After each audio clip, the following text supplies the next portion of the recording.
is Shattering Myths, the program that is devoted to the largest segment of society, to those of you who have come to realize that all of the world's religious, political, economic, and military institutions are corrupt, counterproductive, and cannot be fixed. I am Yahowah. Our phone number, if you'd like to participate anytime over the next 2 hours, is 877-300-7645. I was going to begin in Afghanistan, but I can't let the comment by the Democratic congressman go without a comment. He said that the Republican budget did not reflect American values. And as his example, he says that it targets food stamps. Therefore, we must assume that he holds food stamps as the highest in American values. He doesn't hold hard work, industry, free enterprise as American values. He doesn't value family as an American value. He doesn't value a sense of fair play, industry, inventiveness,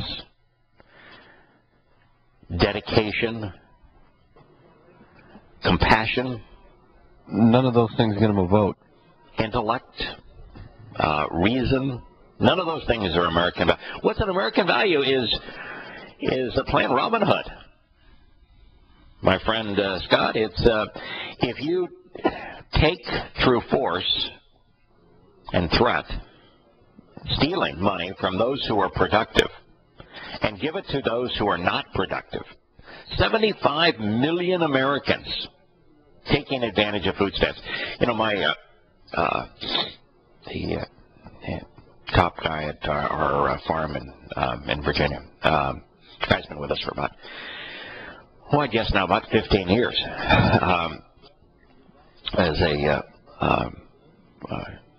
farm manager back there. He came up through a really rough childhood. His mother, an addict, probably both alcohol and illegal drugs, and very, very rough. And mom doesn't work, sister doesn't work, ex-girlfriend doesn't work, and they're all dependents on the state. The state pays for everything. And so she was living in a state-provided domicile, and doing nothing, receiving food stamps and receiving everything else that you can imagine. And you know, her contribution to society is she has done everything she can do to abuse her son, my friend and worker here on our farm. And recently, she asked her son who's done everything he can to stay away from her because she's just trouble, as is everyone who lives with her. And you know, he's a recovering alcoholic, done a marvelous job of turning his life around. And to go back to the mother's house, which is filled with all kinds of indulgences, is a bad environment for him. And amazing that, of course, that someone who is dependent on the government to provide for their housing and for their food and all other manners of assistance has the money to have satellite television, to have a smartphone and a related plan, to have a vehicle, and to be able to have the cupboards filled with alcohol and to be able to buy drugs. But nonetheless, that's I guess part of the American values. That's weird, huh? Yeah, she's moving because the government the state of Virginia is going to provide her with a much nicer apartment, absolutely free to her. We are rewarding disgusting, perverted behavior. We are rewarding a complete depravity of character, all while we are punishing those who seek to actually earn an honest living and take care of their families. Those are the American values today. The congressman is right. America is wrong, however, and he is wrong, but his label is correct. It's one of 1,000 reasons why America cannot be saved. Yeah, and I'm all for helping people. Like, I want to help people. I like helping people. but it's got to be. You can't force me to do it. It's got to be something that, like. Are you helping someone by providing them with federal assistance when it causes them to not work and to spend their day doing negative, harmful behaviors? No, and I've known that if you give something to someone, they don't take care of it like they would if they call it an entitlement. Yeah, well, they don't take care of it like they would if they had to earn it.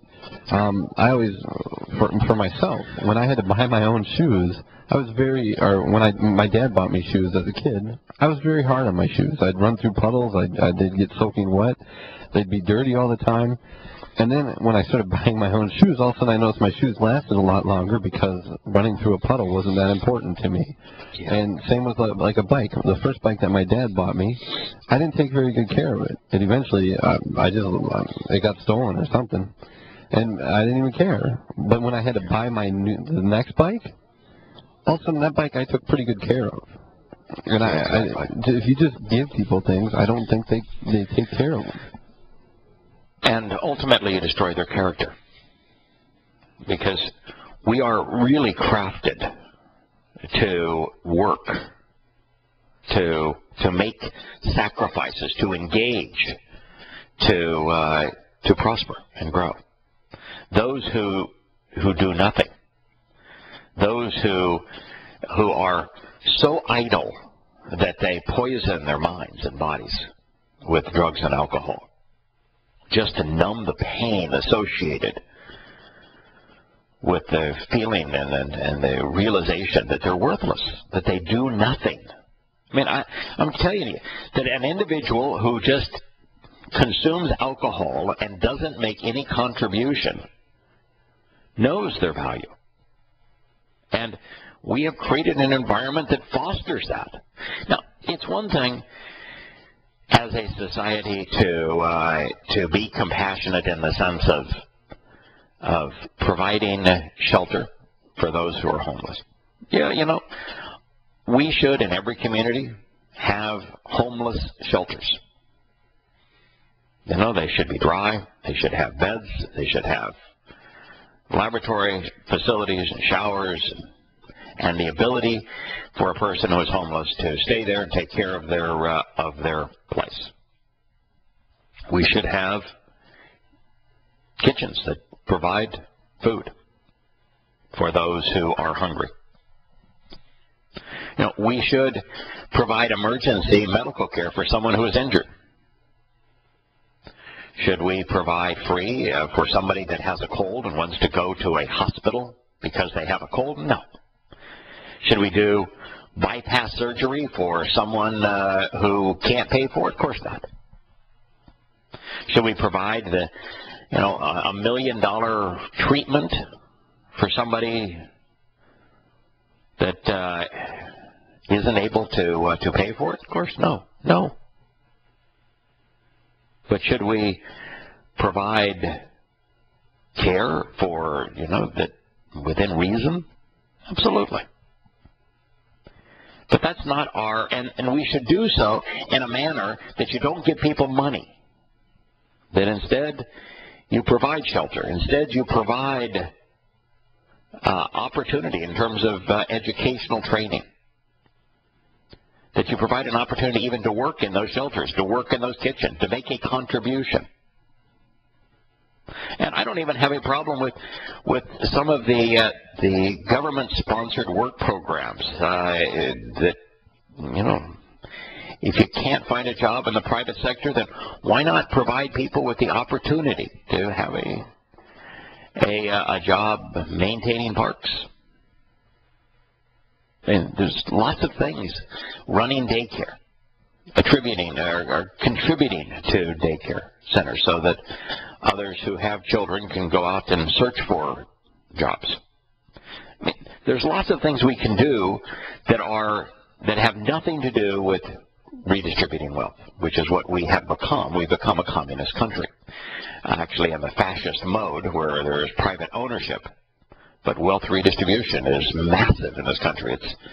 Well, something like 80% of 70% of the federal budget. You can't call the Department of War part of the wealth distribution, but if you pull that out, then about 80% of the rest of it is wealth redistribution, stealing from those who are productive, giving it to those who are unproductive, rewarding failure, punishing success. That is the new American value, according to the congressman. It's a broken country. Speaking of breaking countries, the United States invaded Afghanistan on a pile of lies. You know, there were no Afghans that were involved in 9/11. Not a single Afghani was involved in 9/11. We didn't invade Saudi Arabia, and most of the 9/11 suicide bombers came from Saudi Arabia. We didn't go bomb the Al-Qaeda mosque in Hamburg, Germany, and yet a disproportionate number of those who perpetrated 9/11 were worshippers in that mosque in Hamburg, Germany. We didn't go there. We didn't attack Islam, even though that was the only common denominator among all the participants in 9/11. We didn't go and hold Ramzi Youssef accountable, even though it was his plan. And we knew it for certain, and that we had him in custody for the first bombing of the World Trade Center. No, a pile of lies. We decided to invade Afghanistan. We didn't tell America, of course, that our invasion of Afghanistan would be in opposition to the Taliban, the very religious organization that America armed and aided during the 1980s to fight a proxy war against the Soviet Union, that they were once our ally. We didn't tell them that. We didn't tell them that al-Qaeda was part of that alliance and that all the way up to the President of the United States, we provided weapons and money to al-Qaeda. We didn't tell them that if we attack Afghanistan, we would simply push the most fundamentalist Muslims out of Afghanistan into Pakistan, where we would destabilize that country. We didn't tell the American people that by attacking the Taliban, we were attacking Pakistan, because Pakistan created the Taliban and still controls it. We just invaded on a pile of lies, and we made a bad situation worse. The story out of Afghanistan yesterday underscores that. An Islamic mullah blamed a woman falsely for burning the Quran, and she, in turn, was burned to death. An Afghan woman was lynched. She was beaten with bats. She was burned alive. She was pulled behind primitive vehicles, dragged through the streets. The mob that killed her because a mullah falsely accused her of burning the Quran. Now, let's say she did burn the Quran. What sane individual, what moral individual, what human would burn a person alive for burning a book? You know, I've read so many goddamn morons telling us that, you know, that Charlie Hebdo had it coming. You know, you're stupid to insult a religion. When you insult a religion, you know what they're going to do. No, that is just repulsive. This idea that, you know, she shouldn't have been in a situation where she could be accused of burning the Quran. She would have known that burning the Quran was going to incite violence. God damn. I'm using the term literally. What in the hell is wrong with you, folks, that take that kind of view? Beyond the fact this woman did nothing wrong, imagine if she had burned the Quran. So what? Who of you out there has a favorite book and someone go burn that book that you would think that the appropriate response would be to burn them alive? My favorite book's the Torah. You can go get 1,000 copies of it And you can go and make the biggest bonfire you want of the Torah. Not only am I not going to burn you alive, I'm not going to touch you. I don't give a hoot what you do. Plenty more copies where that came from. You know, we have reached a point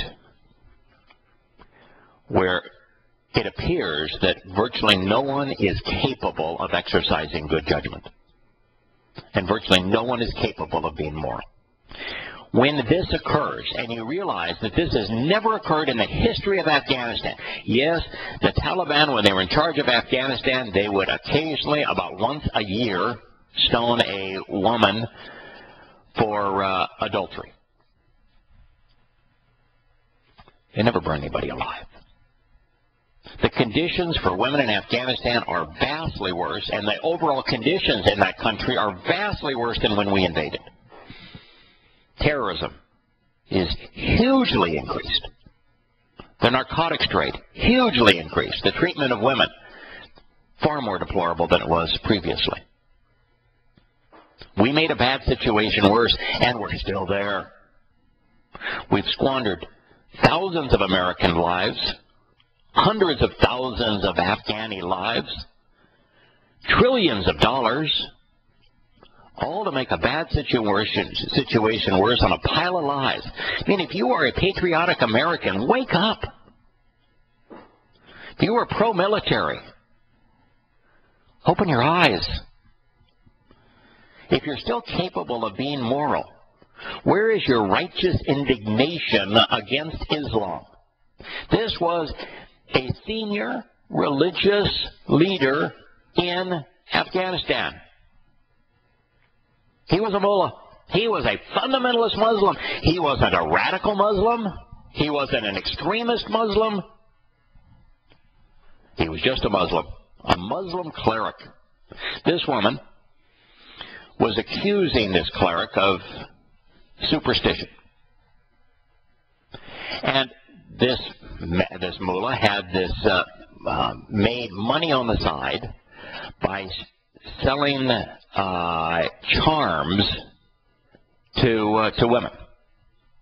And these were magical charms that he would sell to women. So he was a fundamentalist Muslim cleric selling magical charms to women. And if you might say, wait a minute, how can you have a magical charm in Islam? Isn't it a monotheistic Abraham faith? Well, first of all, Abraham didn't have a faith. Abraham didn't have a religion. There's no correlation between Islam and Abraham. And Muhammad was engaged in all sorts of magic charms. Oh, he would tell you that he would comb his hair in a certain way because of the omens, that he would use a certain number of rocks in a certain hand, facing a certain direction when he had to wipe his bottom. He was all about magic charms, integral to Islam. We're going to switch gears because we have an extraordinary individual, really. Some of the favorite emails that I receive over the course of doing this program and writing books like Yahowah come from this man. He is from the great down under, and I don't mean Texas, but instead Australia. And he is called in probably in the middle of the night in Australia. And it's actually that I encouraged him to call in to talk about his most recent email to me. And I'm going to let Roy introduce the subject of this email, and we'll talk a little bit about why it is so important. Hello, Roy. Thank you very much for getting up in the middle of the night and calling in. That's all right, Yada. I haven't actually gone to bed yet. It's actually 12:30 in the morning. Yeah. Okay, well, staying up through the middle of the night. Thank you. You sent me an email just a couple of days ago on relative to quark confinement, the temperature associated with quark confinement, the age of the universe, and what that means in terms of the 6 days of creation. And it was prompted by something that I found quite interesting as well, which is there's a massive black hole very close to the edge of the universe that simply can't exist under the current cosmological model. Well, that's right, but the edge of the universe is a bit of a problem anyway. Yes. As far as we know, you can only see as far as the light that has travelled from that distance will allow you to see. There could be a further part of the universe beyond that we can't see. But just because the light hasn't travelled to that massive distance at this point. Yeah. So that's one of the problems that the cosmologists have with actually determining the age of the universe. And of course, this has caused a lot of consternation in the scientific literature because supermassive black holes take a long time to form.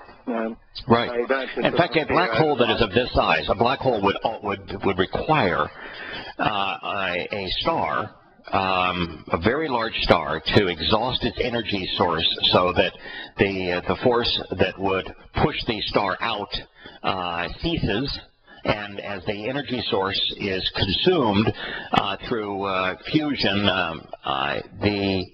the gravity of that star would have it collapse upon itself. And so for a black hole to exist, that star has to go through its entire life, from creation all the way to death, for that star to create a black hole. And this is a massive black hole, the largest we've ever encountered. And that means it had to be a super massive star, and there's just not enough time for it to have gone through its entire life on the current cosmological model, is there? Well, it probably wouldn't have survived anyway if it was supermassive to start with. It more likely is it accreted other stars and sucked them in. But even that's not really the problem here. The Sun, for example, is a star that has not enough mass to form anything more than a white dwarf when it finally burns out. That's where the gravitational pressure is not sufficient to actually collapse it into a singularity. To have a singularity, which means that it just keeps on collapsing, and we just don't know what happens after that point. But when you have that occur, the weight of the star has to be at least around about 4 to 5 solar masses. Right. Smaller than that, you can either form a white dwarf or a neutron star. And this particular star, I don't recall how many magnitudes more massive this black hole is. Talking about millions or even billions. Now that's if you have a look at billions of our suns in terms of mass, correct? That's right. That would have had to have been sucked in, because you see the way that the star collapses is that light itself, even though it's massless, has a momentum associated with it, and it pushes outwards as it moves out to what's called the random walk process from the sun. So again, where the actual nuclear fusion is going on, it takes up to 1 million years or more, for example, for the light to escape from that point to the photosphere of the sun. So that's really quite staggering figure to think about it. It is 1 million years for the light to escape just from the place of fusion within a star. That's right, yes, and then it reaches us in about 8 minutes or thereabouts. So what happens is that the star then, when it's big, collapses upon itself and forms a singularity, but it's still got its gravitational potential there, so it tends to suck other things in. But if you've been watching my recent doco on the Milky Way's black hole, the black hole that's thought to be in the centre of the Milky Way, there's apparently a gas cloud that's being sucked into it. Now, the Milky Way black hole has been quite quiet of late, and that's because you can have stars, for example, circulating around or just orbiting around the black hole without being sucked in the same way that the planets revolve around the sun without being sucked in. So the black hole takes quite some time to accrete enough material to become supermassive. Correct. So in other words, this is the basic problem that they have. There isn't just sufficient time if the universe, which is 13.7 by 10 to the 9 years old, which is what they're saying it is at the moment. So in other words, how far is this black hole from the Earth? Well, it's about 13 by 10 to the 9 light years, edge of the universe. So 13 times. You mean our black hole? Or? Right. No, this particular black hole is 13 times 10 to the ninth light years away from the Earth, and the universe under the current model, based upon the measure of quark confinement and the cosmic microwave radiation emanating from the Big Bang, is estimated.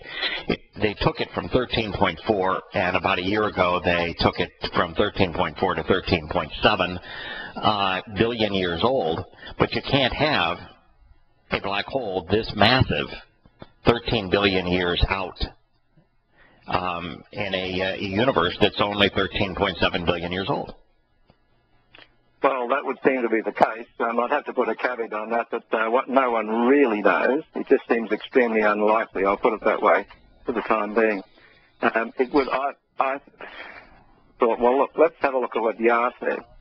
Yah says that the universe was created in 24-hour period, 6 days. Right. And when you read Schroeder's The Science of God, for example, he will do a very simple formula, which is that the age of the universe, which he was estimating, I think, around about 15 billion years, and divide that by the expansion factor of the universe. Now, this is where the quark confinement comes in. Yeah, by the way, I also use 15 billion years, but I use a plus or minus 10%.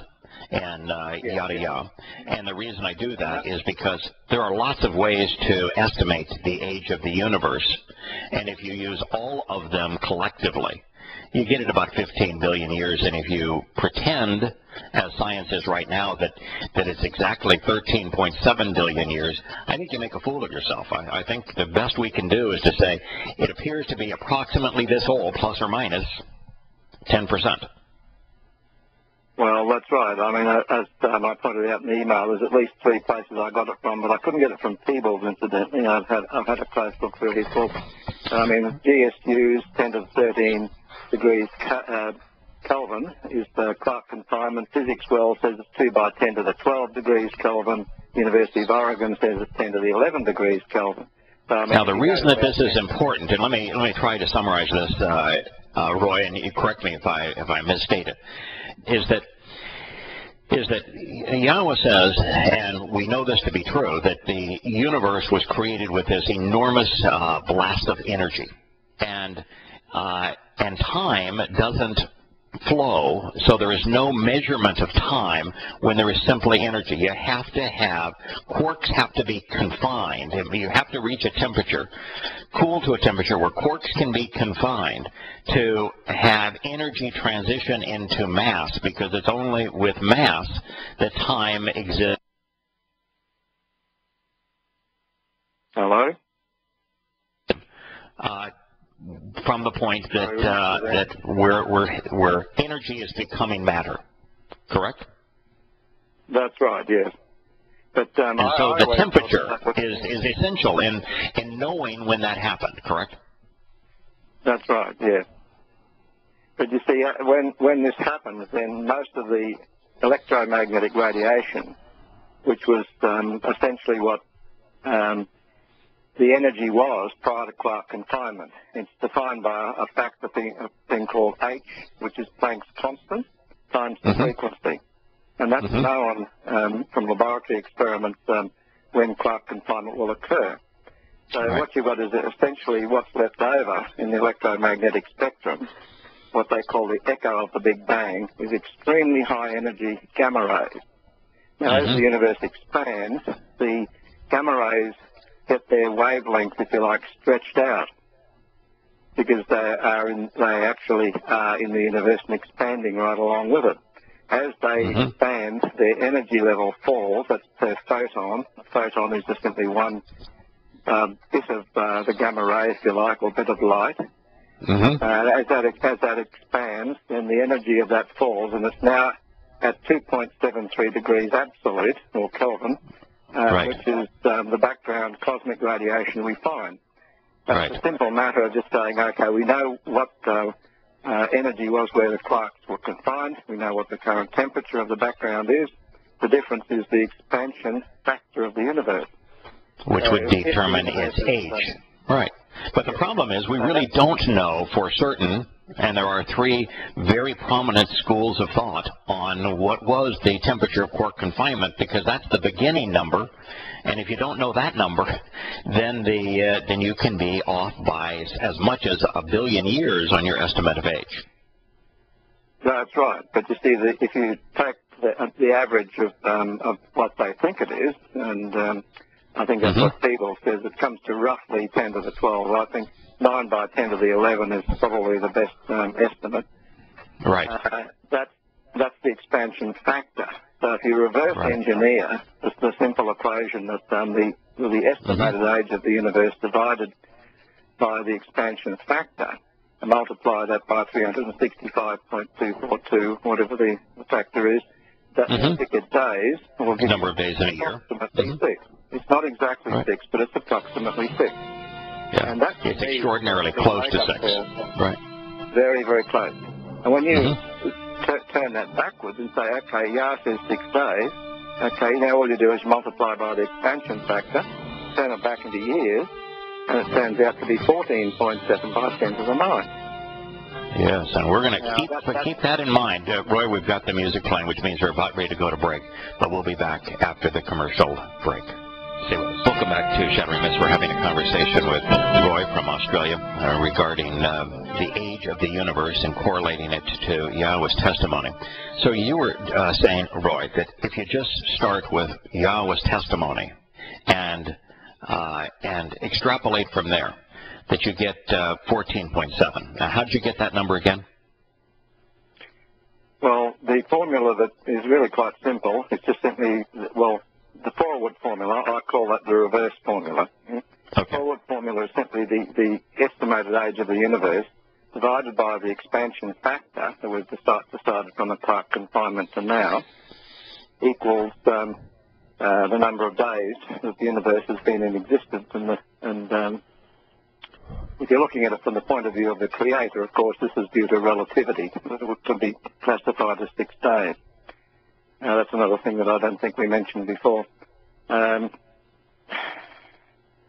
thing is that to me it's extremely interesting that you can take 6 days, plug in the relatively accurate known factor of the expansion factor of the universe, and turn up with a figure that's very close to what most scientists figure out in other ways as to the age of the universe. As a matter of fact, that 14.7 billion years that you came up with, which is within 2% of the number that I used as the estimate of the age of the universe, and yada yada. Yes, exactly. Yes. When you look at the three, now there's another correlation here. You examined the 3 different popular, well accepted, if you will, estimates of quark confinement temperature, didn't you? And did the math from that point. Yes, yes. And the coolest to the warmest, and then why don't you go through what those numbers say and what the average of them is? I haven't done the actual average, but the formula, for example, for GSU is 10 to the 13 degrees Kelvin, which is, if you like, 10 by 10 to the 13. So when you divide 2.27, which is the figure that they give, by 10 to the 12 for quark confinement by 2.73, and then you do the calculation, you end up with 13.7 by 10 to the 12 years. Right. 10 to the 9 years, that should be, sorry, that's a mistake. Then the second one is 2.44 divided by 2.73 gives you 14.7, and 2.6 divided by 2.73 gives you 15.7. 10 to the 9 years. 13.7, 14.7, and 15.7, depending on which of the 3 schools that you use for quark confinement temperature. That's right. So the 14.7 is right slap bang in the middle of it. You got it. But it couldn't be far out. So if you just use Yahowah's testimony, you come up with 14.7 being the age of the universe, which is 6 days. Exactly. That's right. 6 days, exactly. When I say that to the people, to the patients that I spoke to about it, I sort of look at you in bemused way, and I said, okay, so Yah says that the universe has been around for 6 days. Scientists say that it's been around for 15 billion years, or thereabouts. Who's right? What's the correct answer? Yeah. And the answer, of course, is both of them are, because it's all relative. Depends upon where you're looking at it from. Yah is in an area of immense energy, so to him time slows down. We are in an area where the energy is much less, so the time speeds up. So looking forward from his perspective, it's 6 days of creation. Looking backwards from our perspective, it's 14.7 billion years. And that's from our friend Albert Einstein. You can actually go and look up the equation. It's called the Lorentz expansion factor. It's actually quite a simple little thing. It's 1 over the square root of 1 minus b squared on c squared. But that's obviously a very simple formula that's derived from special relativity, not general relativity. There are other factors in general relativity, but it basically works out pretty much the same. So that's well established. But people have asked me then, if that's the case, I mean, where is Yah in the universe? And he's not in the universe. I mean, obviously, there's nothing, if you like, in the universe that would be able to have the energy to make the universe around them. So he has to be outside the universe. And they say, well, look, how can one individual make such a thing? Look outside. We're one tiny little speck of dust in a cosmos that's just mind-bogglingly big. Billions and billions of stars and billions of galaxies. How can anyone have made that? Our best estimate at this point is that galaxies average 100 billion stars, and that there's over 100 billion galaxies. Yeah, that's right. Now, and that collectively, that only represents 6% of the energy and mass in the universe. There's 96% that doesn't even account for. That's right. Exactly. Just we don't. We're looking at it from the wrong point of view. I mean, I think I'd like to a fellow called what's his name now? Royce, we're at the top of the hour. We're going to have the news and commercial break. I know it's very late there. Is there any chance you can stay with us through the news and commercial break, and we can resume this on the other side? Yeah, sure. Thank you. Right.